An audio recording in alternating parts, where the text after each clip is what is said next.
This week's midweek match was actually a Premier League match due to playing in the FA Cup over the weekend, and we somewhat disappointingly drew away at Brentford. That wasn't what I was hoping for out of that.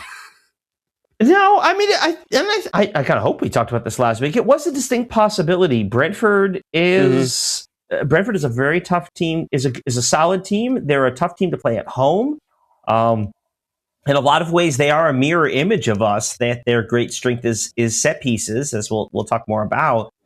This was always going to be a tough one. I think they've only lost like 2 games at home this season, so this was never going to be an easy one.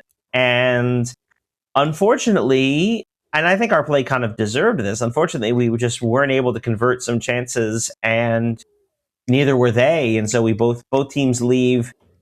I wouldn't say they left unsatisfied having a 1-1 draw, but I think both teams can rightly feel like they had opportunities to win the game and didn't take them well enough. So I think both teams will feel a little disappointed in the result. But 1-1 away is not ideal, I don't think. No. So at the beginning of the match, you kind of look around, see who we have playing. We weren't playing some of the players who I expected to, and there was definitely some others who, interesting, Nkapie. Like what went on with the lineup on Thursday? There was definitely some rotation from this game, and certainly we looked at this week coming in, Brentford away, and then Wigan at home this week. You look at that and you sort of say to yourself, it's not that, obviously, as I just got done talking about how tough Brentford away is, it's not the toughest set of games, especially given some of what we've seen over the last couple of weeks, some of the high-profile games we've had. So I think we were starting to use this as an opportunity to begin some rotation. So we see Nkapie, Mosquera came on for Saliba. Rice and Zubimendi are there in the midfield, but we brought out Eza as well. Saka apparently is feeling a knock, so Madueke is there. So some of it, I think, is relatively predictable rotation. I think in sort of the way the game and the season is going. But we are starting to get to a place where the lineup is starting to feel a little bit more makeshift, right? I mean, how many of those? A couple of those names were trying to rotate guys out and get some rest, and a couple of those names were, well, we need 3 guys in the midfield, so right. I do wonder if this would have been a game, and I know they used him, for the whole game today against Wigan, but I wonder if this would have been a game in the midfield for Christian Norgard, right, especially given his history with Brentford. An opportunity to play against his former club. I mean, I thought he was, I'm not giving away anything to say I thought he was pretty solid today against Wigan, although that's hard to tell. And I don't think Rice or Zubimendi played poorly in this game, but I do wonder if both of them, who have played a lot of minutes so far this season, I wonder if either or both of them could have used a little bit more of a breather, perhaps. I don't know. You've pointed out before, like, things are bad when you see Norgard playing. You said something like that in the past, and it does seem like he is kind of a player of last resort, but I don't know that I necessarily understand why that might be the case, or I don't think it's deserved necessarily, or maybe it's just in contrast to our other players or something, but he seems pretty capable. And it sounds like, I don't know if they use this term in soccer, but he's the equivalent of what you would call in baseball, like a utility player. Like you can just kind of slot him in all over the pitch, and he's capable in different positions. Well, I don't think I would use Norgard in that regard. I think he is a central defensive midfielder. I think if you put him anywhere else, you're kind of not getting a lot out of him. I think a guy like Havertz sort of fits that utility, in the sense you can play him in the midfield, you can play him up top. Saka, as we saw, again, more hinting towards the Brentford game, I think Saka can play some of the different places. Lewis Skelly's another one. I think a lot of our defenders who can play across the back. I think that's part of what limits Norgard, is he plays one role. And when you have Declan Rice and Martin Zubimendi who play that role, you don't really need Norgard. Do you know what I'm saying? But yeah, so overall, it's, I do feel like had we been able to play some of the injured players, this probably would have gone differently. I don't know if Norgard would have necessarily made a difference here, but it's tough to say. I think the only one who really, to me, out of this game feels like one where we can feel disappointed, I think, in the overall performance is probably Eze. Because Eze plays in that central midfield role. He's the attacking player. He's there essentially to replace Odegaard. And then he got subbed at halftime. Mm-hmm. Yeah, he did. Do you think that was a comment on Eze's performance, or was that more like kind of what we saw against Wigan, where like Odegaard is coming back from injury again, and maybe we only want him to play half the match, and so it just made sense to bring him on more than bringing Eze off? A halftime sub feels to me like bringing Eze off, especially given Odegaard, who I don't remember if we mentioned him earlier in the injuries. Apparently, he has been recovering from something, and I don't know that the idea was that he would play 45 minutes, especially given during the game he takes another injury himself, and to the point where he was out this weekend. Now we didn't really need him, but I do think I am increasingly. Concern is probably a little too strong, but it does feel in a lot of ways like Eze is right now just a square peg in the round hole that is the Arsenal formation. Like he's a player who needs a lot more sort of freedom and creative space, and that's not something Arteta tends to give to his players. He's much more focused on structure, and I don't know that. And I don't know. Remember, he was bought at the end of the transfer window, so he basically showed up and started playing and training. And I wonder if perhaps if he were to get the off season, and particularly a training camp with Arteta, to work with them a little more and really figure those things out, because otherwise it feels like they're trying to figure it all out on the figure each other out on the fly. And this isn't a blanket explanation. Eze's had a few times where he's kind of switched off defensively, which we've brought up in the show. And with Arteta, that is an absolute no. I mean, the basis of this team is playing defense and our ability to hold the line and to play well defensively. And so if you're going to switch off like that, that's a good way to get yourself planted on the bench. And I feel like there are some issues there with him as well. And I hate to call it lack of effort, because I don't think that's fair. Not that he's lazy or he's not trying. But I wonder if it's just not a role he's fully comfortable with, nor is it a role that is really what he's the kind of player he is. It's got to be a marriage of the two, right? It's got to be a role that suits him, but it's also got to be one that fits in what the club is trying to do overall. And I wonder if I don't know that it's irreconcilable, but it feels like there's a disconnect there. That's just I don't know that you're going to get a good answer for that, before May. Right. Yeah. I mean, I guess the only other possibility to me is maybe just that because we aren't starting him regularly, like if he were getting consistent play, like match after match for a sustained period, maybe he gels better with the other players and kind of finds his place a little more. But when he's just brought in as needed, kind of as a backup, maybe that's also hurting things. Maybe, but I mean, we've seen Odegaard's kind of inconsistent availability this season. I think he has gotten quite a bit of time, and that's kind of where the same way we talked a little bit about Gyökeres. And again, this is another game where he was kind of, he was kind of there, right? I think we could say that, and I think frankly we could say that about a lot of our offensive players. They feel to me like a team that is, and I don't know if it's nerves, if it's just exhaustion, if it's maybe just a talent level issue, maybe it's the rotation of players, but they're a team that's starting to feel more and more like they lack confidence in front of goal.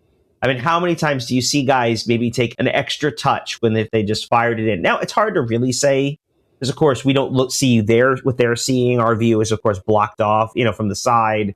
And you look and you see how many times we play somebody who puts 10 men in the box. Like, what are you supposed to do with that?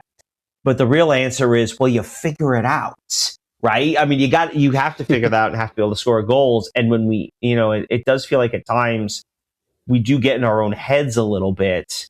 And we kind of, in some ways, we do make things a little more difficult for ourselves. And that's kind of team wide, I guess. Yeah. Yeah. But so ultimately, Odegaard did come on at the half, and it took him, 15, 16 minutes to kind of generate a chance that ended up resulting in Noni Madueke goal.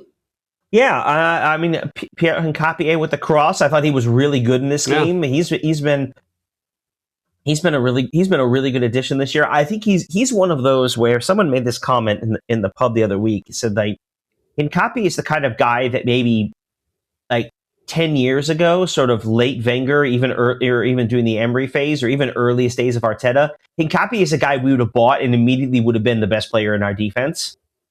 And it says a lot about where the team is currently that he's, a backup. Right. But there's some holes to his game. But I thought he was really good in this game. That was an excellent cross, and credit to Madueke. That was a really good finish. That's not an easy header to pull off, but he puts it just in the right place, and it's 1-0. Yeah, and it stayed that way for maybe 10 minutes or so. Yeah. So I saw the headline from Amy Lawrence in The Athletic. She's also on Handbrake Off, so I'm a little more familiar with her than a lot of writers. But she basically said Arsenal got Arsenaled at Brentford. I think that's probably kind of fair, right?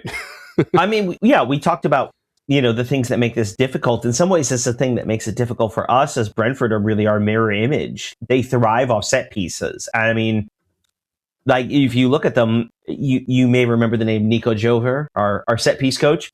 We hired him after his contract ran out at Manchester City.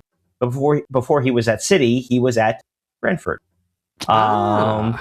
Yeah, and in fact, Brentford, after Frank left them to go be Spurs manager, after Frank left them, the guy they promoted, Keith Andrews, their current manager, was their set piece coach before that. Oh, interesting. This is the team that thrives off of corners the way we do. This is also the team that can generate long throw-ins, which we suffered from. Yeah, like when you watch us do the long throw, when you see Rice do the long throw, you're sort of like, well, I don't know, I guess. And then you watch Brentford do it, and I just think to myself, oh no, we can't do that. Like if that's what we're trying to do, then we're not doing. That's not working. Right. So there were problems for us, and I mean, you saw. I mean, my goodness, the pushing and the grabbing and everything in the box. And I don't say this to complain because we do a lot of it, but like you can, in some ways, and someone said this today, like watching us defend a Brentford set piece. He said, "This is what I imagine everyone else feels like when they're defending one of our set pieces." It just. There is that lurking sense of dread. And Lewis Potter, I don't know how he gets clean. I mean, he's completely clear when that header comes in, and he's able to to push it in, and good for them. And just, I can't say it was undeserved. What was it? Was it Ivan Thiago? Their striker had a number of good chances in this game. Which he didn't convert. Yeah, he kind of hit them off target, but yeah. I mean, one of them generated a pretty excellent save from Raya. I mean, credit where it's due. That was good, yeah. I mean, but again, in the midst of all that, we still had a chance at the end, right? That ball came right to that. Timber breaks his way through. He slides it over to Martinelli, and I mean, the highlights package I watched right before the show, I mean, made the comment, and I must have missed it in the regular broadcast. But the comment they made in the highlight package was, maybe Timber wants an extra touch. Maybe he touches it a little too late, doesn't get the touch he wants in terms of the pass. But that ball goes to Martinelli. I think Martinelli's got to hit that first time. He takes an extra touch and winds up hitting into the keeper. I think he just needs... And Kelleher's a really good keeper. Like, that was a good pickup for them. But man, he did what you're supposed to do. He made the shadow bigger. He closed in on him, and he had no angle of attack, and he was able to shut it down. Martinelli tries that extra touch. I think he probably tries. He's got to try to hit that one first time, I think. But I don't want to dwell on that too much, because at the end of the day, I think both teams will walk out of this game not feeling disappointed. I mean, Arsenal's disappointed. I don't know if Brentford's disappointed in the result, but both of them are going to walk out of there and feel to themselves on some level, we could have won this one. We could have gotten all 3 points. Yeah, definitely. But who knows? It's it's one of those things, like, we haven't really lost a lot of games at all across all competitions, and there are going to be draws. I'm hoping that, this is one of those things that we look back on in a few months. We're like, oh yeah, remember when we were a little annoyed that we dropped points against Brentford? Yeah. But yeah. Some other small things to talk about for this match. We were wearing the gray change shorts, which we wore the first time we wore his blue jersey earlier in the season. So, I guess it must just be that we don't have black or like super dark shorts with our kits usually, because I don't remember noticing change shorts in past seasons. I mean, I know our home kit, the red with white sleeves, always comes with white shorts. That's kind of the thing. Yeah, I think it depends a lot on the change. In this case, yeah, it's definitely been. I mean, I'm thinking like we had the black kit that had black shorts. We've had blue ones. I feel like that's the case. Also, it could just be, like some years our third, it's ours. We wouldn't even worry about that because maybe we'd wear a yellow kit when we played Brentford, and then there wouldn't necessarily be a clash, But now our third kit is the white one, so we're not going to wear that against Brentford. So I don't know. It's kind of an interesting thing how that kind of plays out year by year. Yeah. Also, do you happen to know where I should go for all of my ironmongery needs? I noticed this sideboard ad at G-Tech Community Stadium where it was Herdings first for fixings and ironmongery. And it was one of those things where it felt like we were playing in a country that doesn't speak English as its first language. And it was just like gobbledygook in the ad. Like, wait, I kind of know what those words mean, but what on earth is going on there? Here in America, we would call that hardware. So yes, Herdings there is a hardware store. Like imagine yourself a Ace or Home Depot or Lowe's, that kind of thing. So yes, I mean, ironmongering does sound pretty well. It sounds either really fun or really kind of inappropriate for a family-friendly show. Although still not as good as going to a grocery store or supermarket and meeting their cheesemonger. Which is a real job on offer at grocery some places. So yeah.